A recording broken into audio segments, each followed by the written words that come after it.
It's the Daily Dog. Hey y'all, welcome back to the Daily Doug. Thanks for being with me today. I am glad you are here today, my friends, because for the first time on the channel, we are listening to music by Midnight Oil. And I'm looking forward to this. This is a band whose song, Beds Are Burning, I have heard before, but it's like some of these more recent ones that I've done where I've got a shard of a memory of the main hook in the chorus, but I don't have really any other memory of the rest of the context for the song. Where the band is from, what the band is about, what their music sounds like really, and the reason for the song. And so when I do these episodes where I focus and read in and do an intentional listen, it always leads to revelations and understanding and a deeper appreciation for the artists and for the song. So I am happy that you are along for the ride, whether you have heard this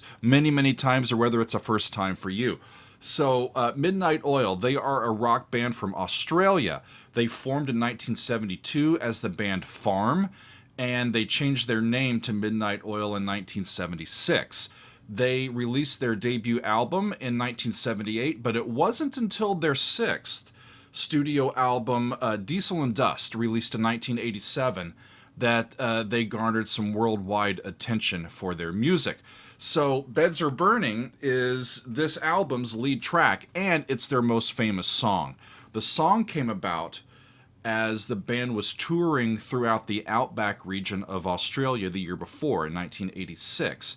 And many of their tour stops were in these relatively remote locations and Aboriginal communities, and the band saw firsthand the lack of available and good health care, the substandard living standards and living conditions, and of just these people being forced from their ancestral homeland, and they didn't like it. It sparked this, hey, this is something we need to write some songs about. And so the entire album, Diesel and Dust, is focused on the need for recognition, specifically by white people living in Australia, of injustices, both past and present, involving the Aboriginal people of that continent.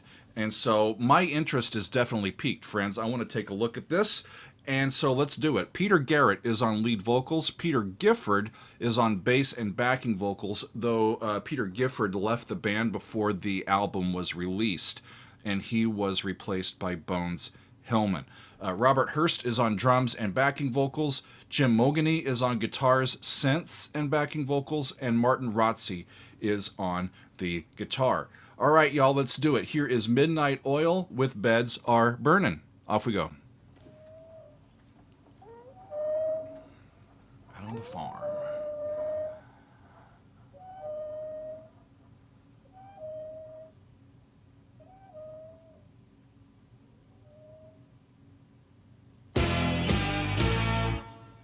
Yeah.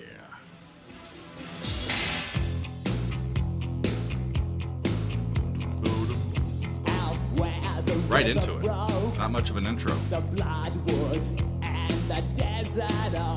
Listen to his pronunciation. What an interesting vocal color.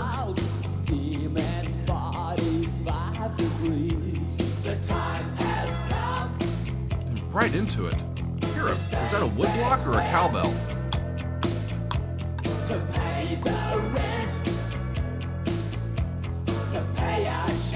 It's a heck of a drum kit that guy's got in that off-road vehicle.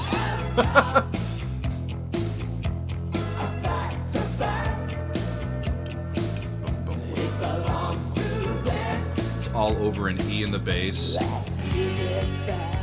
until it moves. Up a step to F sharp. It's E, G, A. Cool. Nice.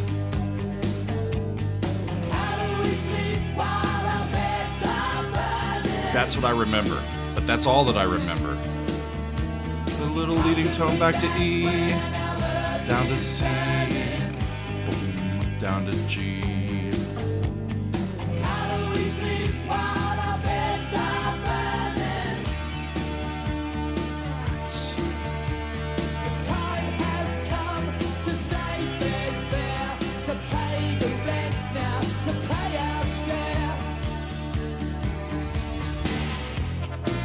that little post-chorus was a little 4-chord song lick.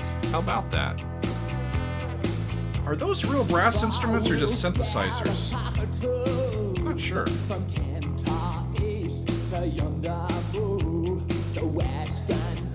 These are places specifically referred to in Australia in this verse. 45 degrees, we're talking about Celsius. Time has come, y'all. Time had come in 1987, right?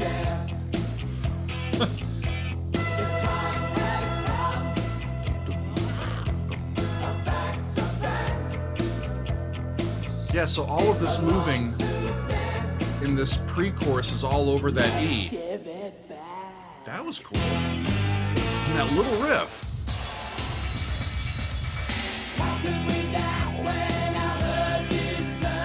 It's an infectious groove, right? It's got a strong beat.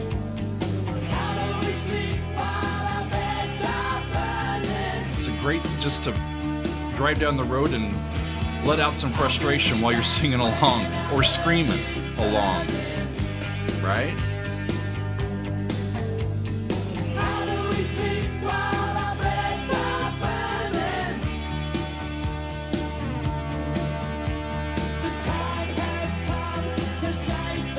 Those are synthesized brass instruments. I'm very impressed for the time period that this was put out.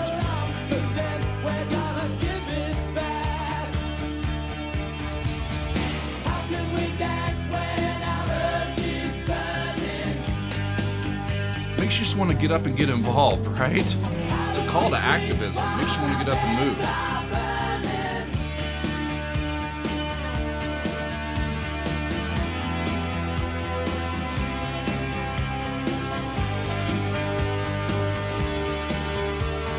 The scenes of nature in the video and of the people in the video are quite striking, you know? That's how it started, and that's how it's going to end, I think. That makes me the thing at the end with the that makes me think that those brass instruments are real. But I didn't see any notes about them having brass players play on this song. So I'm sure y'all will help me out with that. Were those real or not? Wow, what a fun tune, right? As I was reading in more about this, I found a quote from frontman Peter Garrett, and about the song's enduring message and power, he said this: in retrospect, it was the song we were born to record.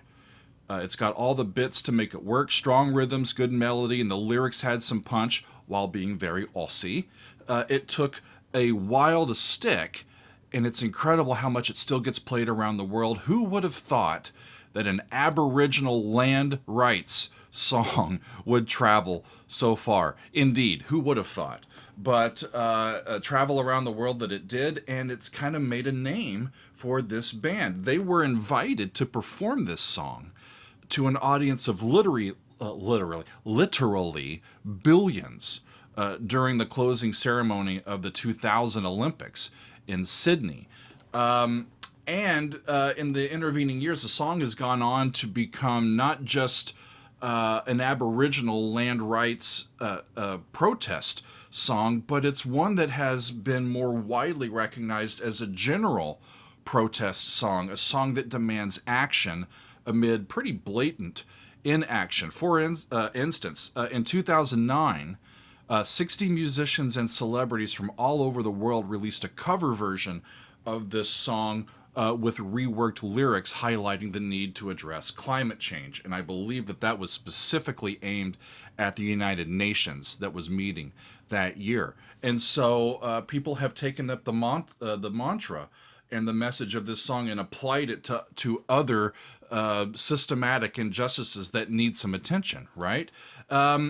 Hearing this makes me really want to dive in to more music from this band. not only from this band, but from other Australian bands in general. I'd like to hear what these folks are singing about and making music about down in Australia. And I'm looking forward to that. But that's going to be for another time and another episode, y'all. So thanks for being with me today as we've been listening to Beds Are Burnin' from Midnight Oil. Thanks, y'all. We'll see you next time on another edition of The Daily Dog.